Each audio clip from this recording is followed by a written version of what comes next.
আমি রাত জেগে লিখেছি বই, ভক্তরা কিনবে বলে।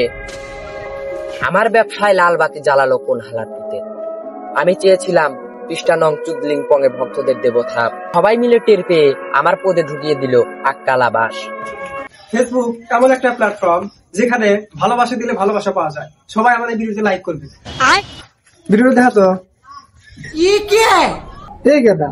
এত সুন্দর করে ভিডিও বানাই, ভিডিও তো ভাইরাল হয় না। এ ভাই আমি কেমন কও, আমি এত সুন্দর ভিডিও বানাই, 5 বছর ধরে ফেসবুকে কাম করি, ভিডিও যদি না ভাইরাল হয় কি বাটা কি কও। এবার যদি ফেসবুকে ভাইরাল না পারি তাহলে ইউটিউবে কাজ করবো, নিয়মিত ভিডিও দেওয়া। তুমি একবার ঠিক কথা কইছো, ইউটিউবে ভিডিও নেবো আমারে, ফেসবুকে আর পারবো না। 5 বছর ধরে ফেসবুকে আমরতে এখন তো ভিডিও বাইরে নেবেন না, ইউটিউবে যায় কি অবস্থা। এ ভাই এটা করে কি বানাইছে, 10 মিলিয়ন ভিউ। প্রোফাইল দেখ, প্রোফাইল দেখ, নাম কি দেখ, হোয়াটসঅ্যাপ বিল্লার। আমরা দুই একটি কথা হয়তো বাইরে 5 বছর ধরে আমরা কন্টেন্ট দিই না। তুমি কথা দিয়ে কথা রাখো নি, তাতে কি হয়েছে? আমি হাঁটতে চাই সফলতার পথে, কিন্তু আমি তো পারছি না এখন। ভাই কি কইলাম, দেখ ভিডিও অফ কর। আমাকে তো হইতেছে না রে, আমাকে ওরকম ভাবে কন্টেন্ট দেওয়া লাগবো, যেভাবে মিলে মিলে সুরে সন্ধে সন্ধে ওভার দেওয়া লাগবো। চল আমরা হোয়াটসঅ্যাপ বিলের কাছে দেখে আসি। ভাই তুই কি কর, আমার কাছে টিয়া আছে নাহি, এ কি ধরতে পারি উম্মুরা জাম এটিয়া ওর বাড়ি মেলা দূর, গাড়ি ভাড়া টিয়াও না আমার কাছে। তাহলে একটু কাম হর, আমার ওই যে পাশে গ্রামের সাধু বাবা আছে, ভালো ভালো কবিতা জানে, ছন্দ জানে। ভাই আর কিনলাম জানো, ও একটা বই লেখছে সাধু বাবা, ওর কাছে যার জন্য বইটা নিয়ে এসে পারি, তাহলে হোয়াটসঅ্যাপ বিল একদিন বড় বড় কন্টেন্ট দিবে। কিসের বই লেখছে রে? ছন্দের বই লেখছে। এই হোয়াটসঅ্যাপ বিলের মতো ছন্দ কয় নাকি, ওভার লেখছে নাকি? ওই ও কি হয়েছে জানো, 100 টাকা বইয়ের দাম 1000 টাকা নিতেছে, ওদের কিন দাদা বুটি আছে। আচ্ছা বইটার নাম কি? দেখতে প্লে স্টোর পাওয়া যায় না। আচ্ছা কি এমন বই লেখছে, বইটার নাম কি যে 100 টাকার বই 1000 টাকা বেচতে?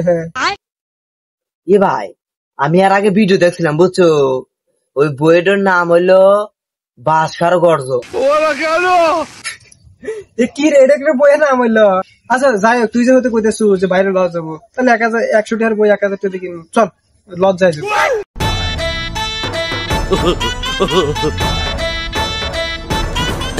বাবা বাবা বাবা বাবা ছন্দ বাবা, আমি তো ছন্দ বানানো ভিডিও হরি, আপনি কিন্তু আমি খুঁজতেছি এতদিন বলা, আমি তো ছন্দের পাগল। ছন্দ বাবা একটু বই দেন। বাবা বাবা এমন একটু বই দিবেন, এক কথা যেন বাইরে লওয়া যায়, আর দর্শক বিল্লার আগে উঠে পারি আমি। কি ধরসাব বিল্লাল, ওর জন্যই তো আমি বই লিখছি রে। আমি তো লোক খুঁজতেছি, এই বইটা আমি কাকার কাছে দিমু, কিন্তু দাম রাখবো 1000 টাকা। ছন্দ বাবা আমি তো বললাম আপনার বই 100 টাকা হইয়া না, পৃষ্ঠা আছে 2টা, ছন্দ আছে 4টা, দাম লাগবে 1000। নিলে নিতে পারো, না নিলে এখান থেকে ভাগো। এ ভাই তুই চুপ কর, বই একটাই আছে, নিয়ে নিলে কে দেখ। আচ্ছা ফেসবুকে ইউটিউবে না কি চলতেছে, হ্যাঁ ফেসবুকে ঢুকতে পারেন না, ইউটিউবে ঢুকতে পারেন না, তো একজন 2-5টার বই বানা বেচে 1000 টাকা। এমরা দেখি আবার ছন্দ, কি সব ছন্দ, 2টার মধ্যে ছন্দ মাত্রা চলে না রে। হ্যাঁ দেখি গ্রাম অঞ্চলে এখন কি চলে, আল্লাহ ঢুকি গ্রামের কি অবস্থা। আমি তো এখন ছদ্মবেশে আসছি, ওরা কি আমার টের পাইবো না? পাইবো না মনে হয়, সব একটু ঠিক মিকি আছে। যাই একটু ভাব সাপ নিয়ে আসি। ছন্দ বাবা আমাকে বইটা দেন। তত্ত্ব দেন বাবা। কে রে দৌড় দিল কারা?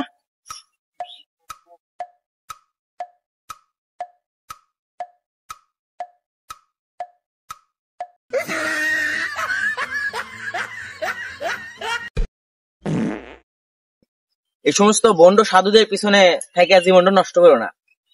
এরা কি একটা বই লেখছে যার দাম খুব হলে 10-20 টাকা হবো, খুব হলে 100 টাকা হবো, তাই দেখা 1000 টাকা পুরো 2 দিনের কামলার বিল হিসাব আছে।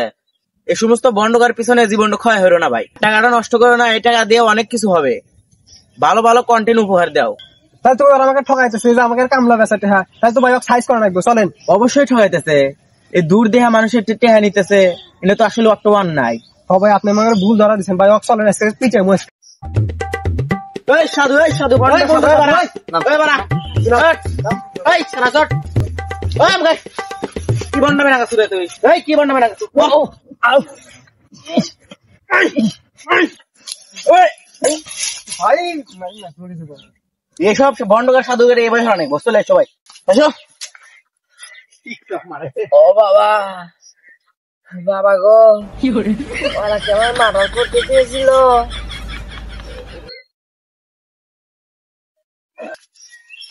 আমার জীবনের আমার লেখা শেষ গল্প আমি এখন পড়ে শুনিয়ে যাব। আমার বইটার নাম বাঁশ খাওয়ার গর্জন, পৃষ্ঠা নাম্বার ৯-৬। আমি বাঁশ দিতে গিয়েও বাঁশ দিতে পারিনি উমরের জ্বালায়। অন্ধ ভক্তদের কাছে এক পাতার বই বিক্রি করব ১,০০০ টাকায়। ৪৫ লাখ টাকা ইনকাম করেছিলাম এক মাসে ফেসবুক থেকে। আমাকে কপি করলো বাংলাদেশের সব কন্ডম ক্রিয়েটর মিলে। যারা আমাকে কপি করেছে দিয়েছে অনেক থাপ। আমি হলাম বাংলাদেশের সব কন্ডম ক্রিয়েটর। এবার আমি রাত জেগে লিখেছি বই, ভক্তরা কিনবে বলে। আমার ব্যবসায় লাল বাতি জ্বালালো কোন হালাতিতে। আমি চেয়েছিলাম পৃষ্ঠা নং চুদলিং পঙে ভক্তদের দেব থাপ। সবাই মিলে টের পেয়ে আমার পদে ঢুকিয়ে দিল আক্কালা বাস। বেলাল বলে আমি কবি, হর্সের থিঙ্কার। আমি রতন বলি ইনবক্সে আসো, ক্যাপশন চিনকার। বেলাল তুমি ভালো হয়ে যাও, ছাড়ো বালপাক নামি, না হলে অঝোরা বাঁশের পেটন খাবে তুমি জল।